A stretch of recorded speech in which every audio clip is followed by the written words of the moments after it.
Alright, time to pick up on the second half of our Mastery Quiz number 3 review. Once you get to the back side, you're going to be starting to use your calculator on some of them. Like on 11 and 12, you just plug in that matrix into your calculator, and then use the DET function and tell it to do it on whatever matrix you put in. You adjust it to be this matrix here, and once you push equals, you'll get your answer. In this case, it's 15. And on the next one, when you put it in and use your DET, the determinant function, in the math section of the matrix menu, it'll give you negative 205. And that brings us to the next part. We're supposed to be finding the inverse of all of these, so if you want to get the inverse, tack on the identity matrix on the end, and then do row operations so the first 4 entries look like the identity, and whatever ends up in the last 4 is the inverse. So I notice right away here I can do my first row plus 2 times row 2. If you double this, you get negative 8. 8 plus negative 8 is 0, which would be great. And I'm going to leave row 2 just the way it is for now. Actually, yeah, I'm going to just leave it how it is right now. I'll not complicate things. 0, 0, 1. I need to add double this. Well, double this is negative 8, 0, 0, 2. I need to add all these numbers to this row here. It's going to give me 0, 1, 1, 2. There's my first matrix. And then I notice I just need to take my second row and divide everything by negative 4. And that'll give me 0, 1, 1, 2. And then I get 1, 0, 0, negative 1/4. And now I just need to change the order of my rows. And that'll give me 1, 0, 0, 1, negative 1/4. And then on the next one, 0, 1, 1, 2. And so this second half here is actually my result. It's 0, negative 1/4, 1, 2. And that's the end. That's my inverse. Moving on to 4, I need to tack on again the identity matrix and use the same method as last time. I notice right away if I take row 2 and I subtract row 1 and leave row 1 the way it is right now, I am going to get some 1s here, because 10 minus 9 is 1, and 11 minus 10 is also 1, but 0 minus 1 gives me negative 1, and 1 minus 0 gives me 1. So I have a bunch of 1s there in my second row, but since I have 1s, I can turn this into a 0 rather quickly by adding 9 times this row. So I'm going to take row 1 and actually subtract 9 times row 2. I'll leave row 2 the way it is right now for a little bit. And 9 times this row is just 9, 9, negative 9, 9. I'm going to take all that and subtract it from that row. 9 minus 9 is 0, 10 minus 9 is 1, 1 minus negative 9 is 10, and then 0 minus 9 is negative 9. And then my next part is just the same row that I had. I'm now going to take, my first row is already done. It has 0 and then 1, so I'm going to leave row 1 the way it is, but I'll take row 2 and subtract off row 1. And if I subtract all of these, it's going to give me a 0 right there, which is exactly what I want. So my first row is exactly how it was. And then my next row, 1 minus 0 is 1, 1 minus 1 is 0, negative 1 minus 10 is negative 11, and then 1 minus negative 9 gives me 10. And so this right, I need to actually switch the order now, so row 2 and row 1, I'm going to get 1, 0, negative 11, 10, and 0, 1, 10, negative 9. And the second half of my matrix here is my inverse matrix. It's the negative 11, 10, 10, negative 9. And that one is my inverse matrix for number 14. Once you get to 15, you're going to plug that into your calculator and put your matrix name outside out front, and then push the x to the negative 1 power. And I'll put a negative 1 there, and equals, and it'll spit out your matrix. That's your inverse matrix for 15. And on 16, it's going to do the same thing. I don't have those. I don't have a calculator that does that right now at home, so I need to do that at school. But you guys can do that.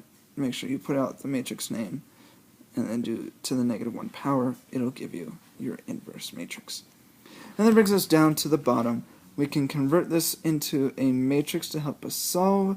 We got -9 to -30, and then 6, -4, 12. We need to get this to reduced row echelon form, so this needs to start looking like a identity matrix. And something that's going to help me do that is I notice right away, if I were to take 2 times my first row and add it to my second one, my entry here would become a 0, which is really good to have, so I'm going to do that. I'm going to do 2 times, I'm going to leave row 1 the way it is. I'm going to take row 2 and add twice row 1. Twice row 1 is -18 for -60. I'm going to add that to my second row. I'm going to leave my first one the way it is. I'm going to add that -18 plus 6 is -12. -4 plus 4 is 0. And then 12 plus -60 is going to give me 48 negative. And I notice right now I can take row 2 and just divide the whole thing by -12.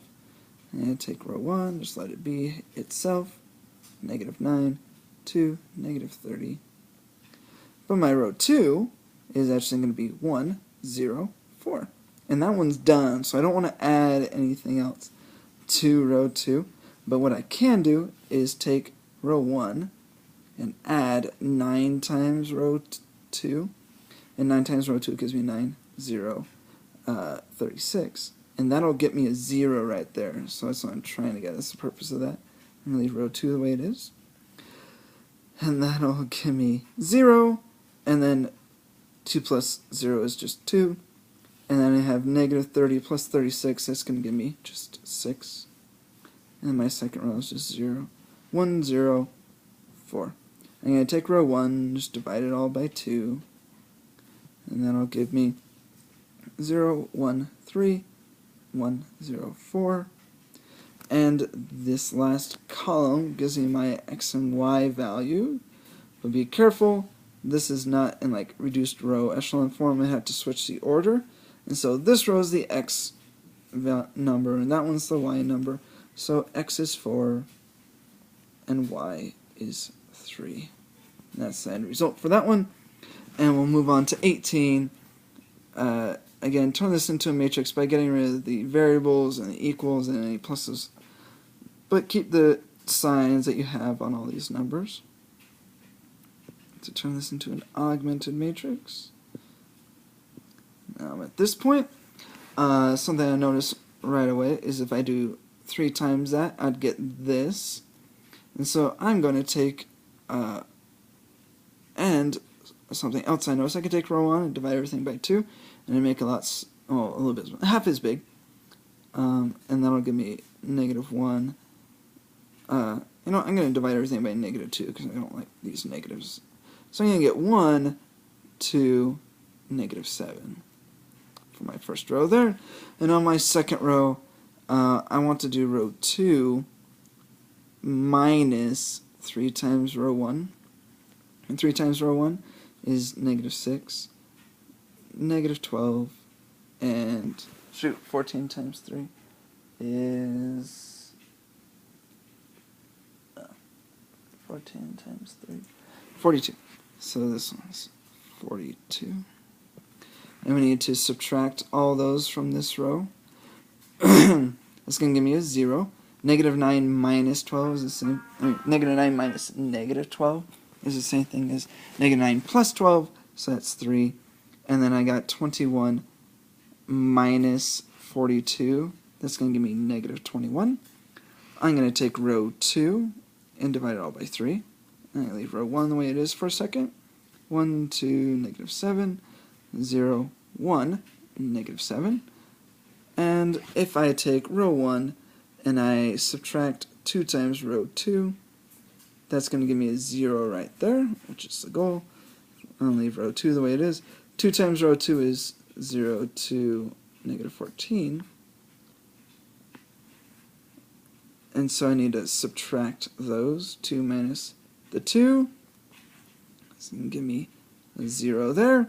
And negative 7 minus negative 14, same thing as negative 7 plus 14, which is 7.